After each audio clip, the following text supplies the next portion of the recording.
Benjamin, qui est Maitreya et pourquoi l'appelez-vous l'instructeur mondial?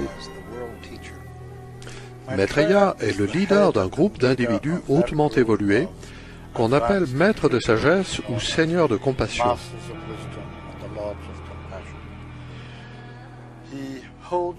Au sein de ce groupe, il occupe le poste d'instructeur mondial. Telle est donc sa fonction.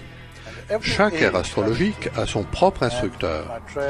Avant notre ère, Maitreya s'est manifesté par l'intermédiaire de différents individus qui ont été les instructeurs de leur époque. Il s'est manifesté par l'entremise de Krishna, de Shankaracharya et, il y a 2000 ans, par l'entremise de Jésus. De son baptême à sa crucifixion, Jésus a été adombré par la conscience de Maitreya, qui incarne ce que nous appelons le principe christique, la conscience du Christ.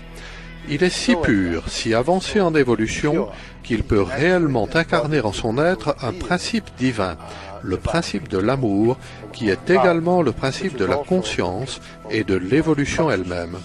Il est donc le Seigneur de l'amour. Donc ces enseignements spirituels ne sont pas destinés à un groupe particulier.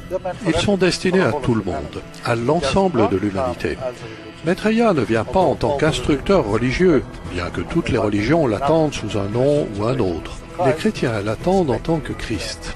Ils attendent le retour de Jésus-Christ, par l'entremise duquel il s'est manifesté il y a 2000 ans. Les bouddhistes l'attendent sous son nom, Maitreya. Sa venue a été prévue pour notre époque par le Bouddha précédent, Gautama Bouddha, qui a prédit qu'un autre Bouddha comme lui, d'une stature gigantesque et du nom de Maitreya, viendrait aujourd'hui inspirer l'humanité et la guider dans la création d'une civilisation brillante, d'un âge d'or fondé, selon ses propres termes, sur la justice et la vérité. Telle est la tâche de Maitreya dans ce nouvel âge. Les Juifs l'attendent en tant que Messie, les Hindous sous le nom de Krishna, les musulmans en tant qu'Imam Mahdi ou que Messie, selon la branche de l'islam à laquelle ils appartiennent.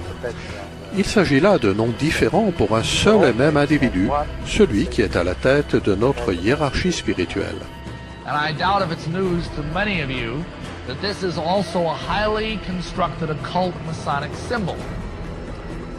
You've got here Anuit shaped at Novus Ordo Seclorum. This year begins the New World Order. So when you hear people talking about the New World Order, that's not a new thing. This term has been around for at least a couple, 3 centuries, if not before that. And then you'll notice here, the Roman numerals, 1776. Now everybody thinks, oh, isn't that wonderful? That's when the Declaration of Independence was signed. Yeah, but that wasn't when America was founded. America didn't really officially start as the United States until the Articles of Confederation were signed. And as a result, let's look at something else that began on May 1st, 1776.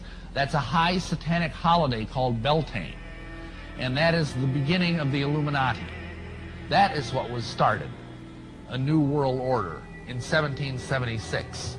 Now, de Maitreya depuis 1977 à Londres, et nous avons justement Olivier Danès, lecteur de Partage International. Bonjour. Bonjour Lucia. Qui justement va nous expliquer un petit peu cette émission, en quoi ça consiste. Et oui, l'idée c'est peut-être de rappeler très brièvement qui est Maitreya. C'est un maître de sagesse, mais qu'est-ce qu'un maître de sagesse? D'où viennent ces informations, de l'existence de ces êtres-là, et d'essayer d'illustrer leur présence en racontant ce qui s'est passé à partir de 1977 à Londres, lorsque Maitreya s'y est installé, et que des informations sont parvenues au public, alors via la revue Partage International par la suite, mais via des conférences de Benjamin Crème, qui était Maitreya avait dit de lui que c'était son ambassadeur itinérant, et donc il donnait des conférences à l'époque à Londres, et puis pour présenter, pour annoncer en fait l'arrivée de Maitreya à Londres, et annoncer le rôle que Maitreya aurait dans le futur pour l'humanité. Voilà, donc... He went on to say that when Dajjal is released into the world, he would live on earth for 40 days. One day like a year, one day like a month, one day like a week, and the rest of his days like your days.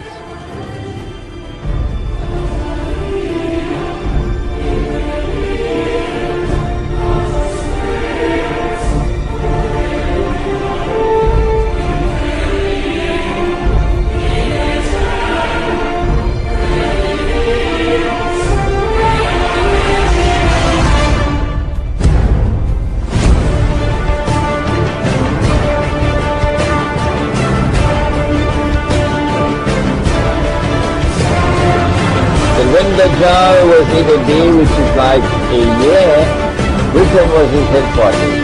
When Britain was the ruling state in the world and the sailing town was the international currency.